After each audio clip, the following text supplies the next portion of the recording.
everybody, it's Jamie from Play to Learn Preschool. I hope you had a wonderful day with your students or your kiddos if you're home. And I want to thank you so much for joining me this afternoon. Okay, today's video has sort of come about because of a Facebook group that I'm in for preschool teachers. And it just really got me thinking that as a group, when we have information that helps students, that it's really important that we share it with each other. So that is why I'm on today. And my video today is all about, my message today for you is all about the reasons that letter of the week is not the most effective way to instruct literacy to preschool students. So we're gonna start with two things, and then I'm gonna give you the 5 reasons. I broke out the paper with my signs. I'm gonna give you the 5 reasons why I think it is not the most effective way to teach literacy to students in the age range of 3 to 5 or 3 to 6.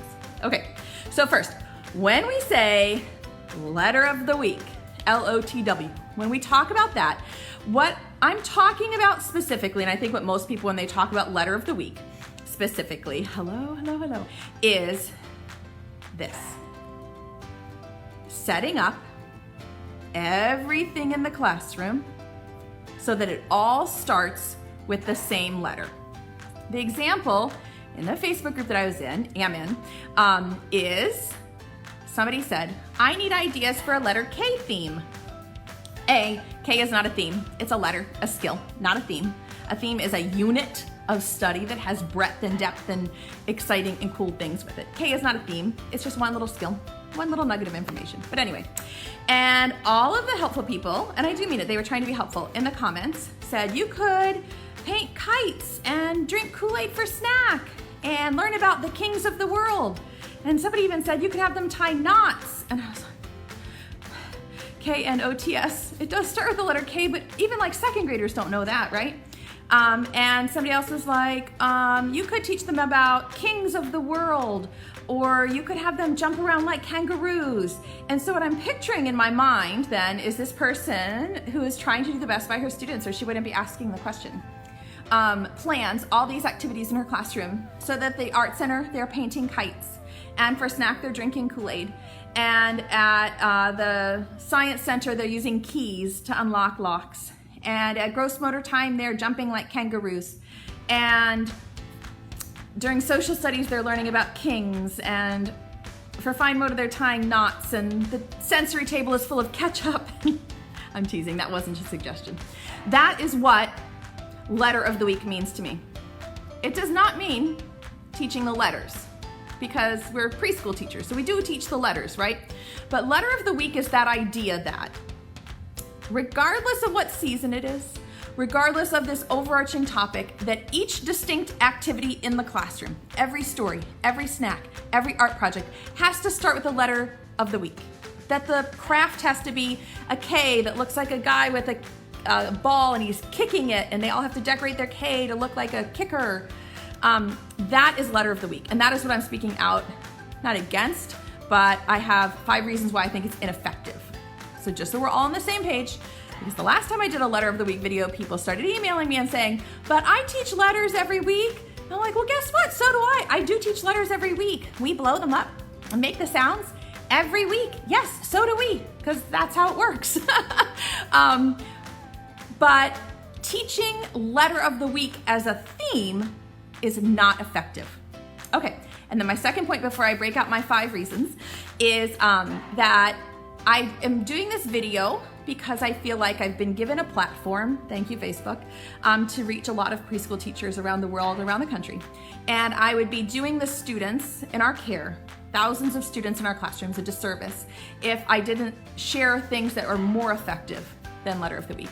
I am not doing this video to make anybody feel bad or to make anybody feel like they're doing anything wrong. It is my firm belief that every single teacher wants to do the best she can, and that every teacher does the best she can, which with the knowledge that she has, the resources, the space, and the students that she has, that we are all absolutely doing our best. And so I'm here to share this idea that when we know better, we can do better. So it's not a shaming, it's not, I'm not here to publicly lambast anybody for asking about a good sensory table for the letter I or anything crazy like that. I'm just saying, here's a better way. Here are the reasons why that way is not the most effective way. And listen, we don't have these kids for a very long time, and so we need to be highly effective with the time that we have with them. We don't have time to floofy-doof around and jump like kangaroos and paint kites while we drink Kool-Aid. We don't have time for that. We have more important things to do. Okay, so here are my 5 reasons why letter of the week, doing everything the same letter in your classroom, is not the most effective way to teach our students their important literacy skills as emergent readers before the age of 5 or 6. Okay, here goes. Reason number 1. I'm watching to see if everybody logs off as soon as they got my little soapbox. Really? All in 1 week? My question here is, sometimes I see people and they'll say something like, oh, this week I'm gonna teach my kids how to write their names. Does anybody have any ideas? And I'm like, really? Because I consider myself a somewhat effective teacher, and it takes me like 2 years to teach them those skills to write their names the way that I want them to write them before they go to kindergarten, and you're gonna do it in a week? Wow, what are your secrets? So my question is, are you really gonna teach them all in 1 week? The name of the letter, the sound of the letter, and how to write the letter? All of those important skills in the same week, and then they're done? And everybody has mastered it in a week, and you just move on? Really? Wow! Because I couldn't do that. I've tried. I could say like, this is the letter. Everybody say the letter, make the letter, write the letter. And then the next day, I'm like, does anybody remember the letter? And a couple of kids do. And the rest of the kids are like, hey, I'm just here for the snack. They don't remember it because that's not how their brains work. They cannot absorb all those pieces of information, assimilate them, and regurgitate them in a week. It doesn't happen like that. That's not how it works. It would be like saying, this is how I would liken it. Think about taking, like, say, a 9-month-old baby. A baby who can crawl, who can maybe pull up onto the furniture. They're starting to kind of like cruise around a little bit. Maybe they've even stood without holding on.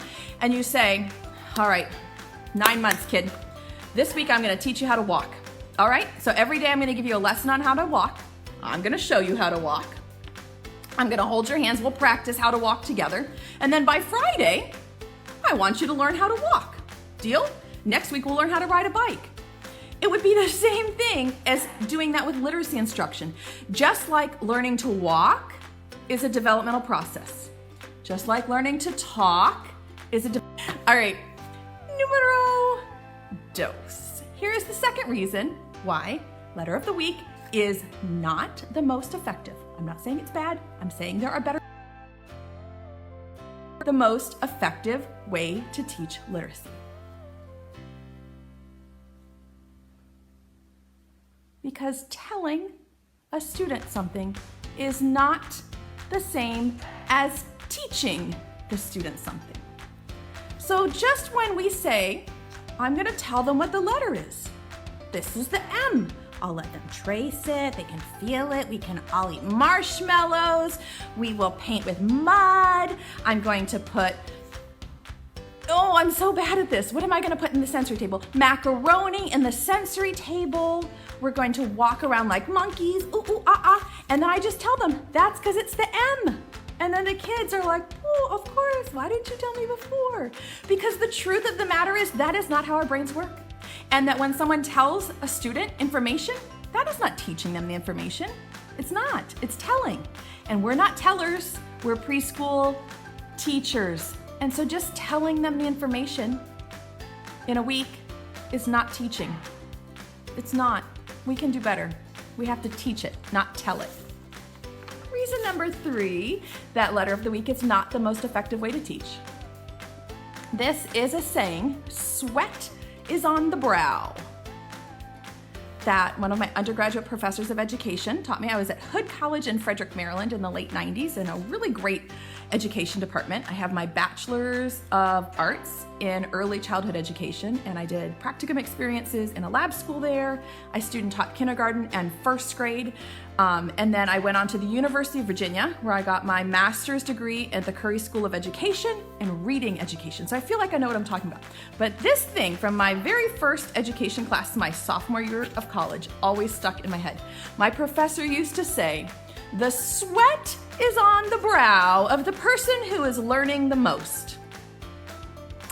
So if the teacher is the one planning all these things, trying to think, let's see, I need a letter J art project and a J science, and it takes hours. I mean, really, it would take me forever to do it because that's just not how I'm wired, but I need a J this and a J that, and I've got to cut out the J craft, and I've got to make the J snack, and we've got to have jack-o'-lanterns that are carved because they're not P for pumpkin, and we have to do all these J things, and the teacher is like working hard, right, to get all these things to coordinate with the J, and the student just shows up, participates, maybe glues, pastes, cut, drinks their snack, and goes home. Then the question is, who was working harder in that situation? Who was sweating? The sweat is on the brow of the person who is learning the most. And so teachers, listen, we don't need to know our letters, right? I mean, like, I don't really feel like I need extra hours in the evenings practicing my letters, and I'm sure you don't either. And so we need to plan smarter. We need to plan so that it takes us less time, less sweat, less stress, and the sweat needs to be on the brow of the kids. They need to be the ones creating, inventing, building, planning, making, doing, thinking. The sweat needs to be on the brow of the students, not on the brow of the teacher. Because listen, I assume that we all have all mastered our alphabet, right? So the sweat is on the brow of the person who is learning the most. Put that sweat, put the burden on the kids to create, invent, work, think, do, make. Not you. You don't have time for that. It's silly to spend even 3 hours in the evenings planning for a 3-hour preschool day. That does not make any sense, right? No, you should not be sweating this out, teachers. You should not be sweating this out because the planning, all of those hard tasks, they should be on your kids. So set your environment up so that the kids are the ones working hard, not you, not me. Because listen, we already know preschool, right? Like, listen, this is like my 18th go around. 15 as a teacher, and then I did 3 as a student. I feel like I've got it mastered. I don't need to be working hard at this. The kids are the ones who need to be working hard at this. And letter of the week is a lot of work for the teacher to think and plan and create and cut and do all the things. That's not smart. All right, number 4, we need to think about what is important for our students. When they come to school on the first month, is the letter A important to them? Well, if their name is Alice or Annie or Aaron or Albert, maybe yes, the A is important to them. But if their name is any other letter, what is important to them? Probably not the letter you're teaching. Probably not. And so we always have to start with what's important to the kids. And what's important to preschoolers is their name. It's the first word that they learn to read. It will be the first word that they learn to write. It's the first word that they learn to recognize. And as soon as they've learned to recognize, spell, and write their own name, they start to recognize the D is for daddy, the M is for mommy. They start to recognize the first letter of all the other kids in the classroom. And if you have a class of 10 or 12 kids, before you know it, your students know half of the alphabet, right? And so to start them then with, okay, but the letter I picked this week is K. There's nobody in the class who has a K in their name. There's nobody in your family who has a K in their name. But if we hop around like kangaroos, maybe you'll learn the letter K. It doesn't work like that. They have to start with what's important to them, and that is their names. So people are always asking, what order do you teach the alphabet? And I'd love to be able to say, oh, here's a worksheet. This is the best way to teach the alphabet. But it doesn't work like that. We blow up these little inflatable letters, which are no longer available. They were from Scholastic Bonus Catalog. But we blow them up 1 a week. The kids get really excited about it, and we just talk about how we kind of keep track of the alphabet. And when it's all full, it'll be the end of the school year almost. And I blow them up starting with the letters of their names. right? So the kids in my class, they all get their letters blown up first. They have to kind of take turns, but it takes a month or two, and then everybody's letter is blown up. And so every year it's different, right? I couldn't say like, oh, you should always start with the R or the T or the L or whatever. I don't know. What's your class list look like? That is the best way to introduce the alphabet, is through their names. And then secondly, I just wanted to say that when you start with what's important to them, they start to care about what you're teaching. Like, oh, she picked my name. She knows my name. And so when they know you care, they care about what you're teaching, and then you start to like build that relationship, it's easier to teach them the more abstract things, right? You can't start the first week with letter, whatever the letter is. Don't go in order, because research shows that students who learn the alphabet in order per week, A the first week, B the second week, C the third week, that it's something like 65% of them are able to identify the first half of the alphabet, and only like 10% are able to identify the last 13 letters of the alphabet, because, I don't know, they lose interest or they're harder, they haven't as long to practice them. So don't do them in order. You want to start with the letters of the students' names, the first letter of their names. Okay, think about what is important to them. And number 5, I'm gonna dig deep here. We're going all teacher jargon on you. Okay, are there any other education majors in the audience? Here goes. 3 letters for you. Z.P.D. Do you know what that stands for? Z.P.D. Anybody? Anybody? Bueller? No? Okay, Z.P.D. is a technical, like a teacher phrase, teacher jargon, that is the brainchild of Lev Vygotsky. Lev Vygotsky, V-Y-G-O-T-S-K-Y,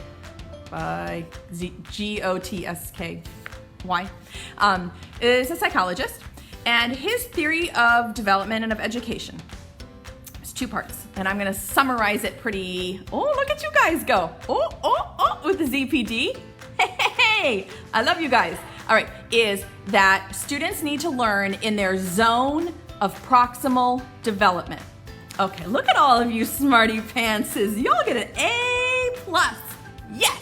Lev says that the zone of proximal development is the place in the student's brain where they can almost get it with a little help, a little scaffolded instruction from the teacher. It is kind of like if you think of a gymnast who maybe is learning how to do the parallel bars or the bars. I'm not a gymnast. And they can like almost reach the bar, right? Like, up on their tippy toes, or they jump, they can almost reach it to get on and do their tricks. And they need just a little boost from the teacher, from the coach, to get up and reach the bars, and then they can do their thing. That zone of proximal development, being able to almost reach the bars, like, oh, it's so close, I can almost reach it. That is how we think about children's learning. The zone of proximal development is that place where they can, like, we're so close to getting it. So close to getting it. I'm going to give you 2 examples, and I'm going to tell you another way that it's been said. Another way that sometimes we describe it is sort of this use and confuse. Have you ever heard of use and confuse, or use but confuse? It's like when students start to do things and they like do it, but sometimes they like confuse the words. A good example of that is when they're counting and they're like, they've got up to 10 and they're like 11, 12, 13, 14, 13, 14, 16, 17, like they've got the pattern, but they're like not quite there yet. You're like, oh, you're so close. It's so close. That is the same thing with literacy instruction. So the stages of this like zone of proximal development. The zone of actual development is everything that the child can do independently, no help necessary. Like I can jump up on the bars, I can reach them, I can do my pull-ups, I can do my swings, I can do whatever. The zone of proximal development is like, oh, it's so close, I can almost reach it if I just get a little boost from my coach or my teacher. And then there's this like way out there, like I could never reach that. This is like me on the parallel bars. Like I could never reach that and do that trick, even if the coach boosted me, even if I had a stool. even if I were 6 feet taller, there's no way I could do those tricks off of the gymnastics bar, right? That's like too hard for me right now, yet. And it's the same when we're thinking about literacy instruction for our students. So we want to think, what does the child already know? The zone of actual development. That kind of thing, we don't actually need instruction from us. Like if they already know the letters of their name, then it's silly to spend a whole week teaching them because they're like, I already know that. I've been doing that for a year. And we have to know this zone of like, what's the word for the faraway development? Past the proximal development. I'm not even sure. The zone of like, I'll never get there. Like it's so hard for me. There's no way, even with a boost, that I could succeed there. And so for some of our students, learning letters like K and Q and Z and Y and W that sounds like woof, but that sounds like Y, that is too hard for them. It's too hard right now. They're not there yet. And so if we start teaching in this way out there zone, what's past proximal development? Yeah, whatever that way, like it's too hard, in the too hard frustration zone, that's not gonna stick either. As teachers, we have to aim for the Z.P.D. We have to know what they're starting to play with, but maybe confusing, what letters they're starting to like name, but they might call an M a W or vice versa, a W and M. They might sort of mix up E and F because they look really similar. They might think B and P are the same, but they're starting to like notice them, right? When the students start to mix these up and use and confuse things, then you know that they're in the zone of proximal development. And that's where good instruction occurs. And it is impossible for a teacher to have a class of 12 preschoolers and have everybody in the same zone of proximal development. It doesn't happen. It doesn't happen. Even if they're all born on the exact same day, they're not all gonna be there. Even if they're twins, they're not gonna be there. Everyone is in a different zone of proximal development. And so then you might say, well, then how am I even gonna teach this? And I go back to telling isn't teaching.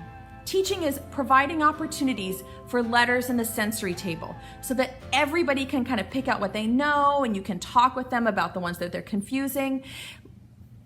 Literacy development is having signs, menus, name tags, labels, writing utensils in the dramatic play area so that they can see the things that they know, that they can listen to their friends, identify other words like, oh, turn the sign to open. Where's the O for open?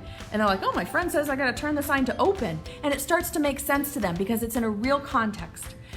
Literacy development looks like playing with oral language. It looks like reading and reading and reading and reading and reading 100 books and noticing the way that words work. It doesn't look like me saying, it's Monday, I'm gonna teach you the letter K and you need to know it by Friday. That is not teaching in the Z.P.D. It's not, because they might not be there. And so that is the other reason why Letter of the Week is not the most effective way to reach children in their literacy instruction. So I hopefully, over the past 5 years or so, have given you other ideas for better ways to do literacy. I've never once said anything about why Letter of the Week is good or how you should teach it in your class, and yet I still have people who are like, so when do you do Letter of the Week? I'm like, I don't. And then I'll have people say like, well then, how do they even learn their letters? I'm like, well, all those other things I'm talking about are ways that they learn their letters through the name songs that I share all the time on Facebook, through the name games, through the name activities, through sensory play, through bulletin boards, through dramatic play, and all of those other things. That's how I teach literacy. And the truth is, we do assess our pre-K students at the beginning and the end of the year using a literacy screening tool that was made at the University of Virginia called PALS. And every single year, without fail, my students make tremendous gains. And without fail, my students are ready for kindergarten. They have met the benchmarks for literacy instruction, and I have never taught with Letter of the Week. And so I'm here to tell you that there is a better way. And if you are still doing Letter of the Week, where you've got the ketchup in the sensory table and you're drinking Kool-Aid and painting kites, that I would just encourage you to think about, is this the best way? Are my students learning all of this in 1 week? Is it okay if I move on? Or is there a better way, something else that I should be thinking about? So it's a little soapboxy, I'm sorry for a little soapboxy video, but I really do feel like as educators, we can do better for our students. We can do better. And when we see those kinds of questions and comments and requests for information in Facebook groups or in our staff lounge, if you're in a school, and people are like, oh, I need a letter N, I really need a letter N craft, instead of saying, oh, you should have them color with newspapers or something like that, you could just be like, why? Like, why are we doing it this way? Is this the best way for our students, or is there a better way? And so that's what I'm just here to encourage you. Okay. I will share other videos about this. I will come back and try to answer some of your questions. And again, I say all of this not to make anyone feel bad or feel like they're doing the wrong thing, because for all of us, we've done things that have been not great, and then we learn better and we do better. So friends, can we agree that when we know better and we learn better, we can do better for our students? All right, that's the end. Stepping down off the soapbox, and I'll talk to you tomorrow. Bye, everybody.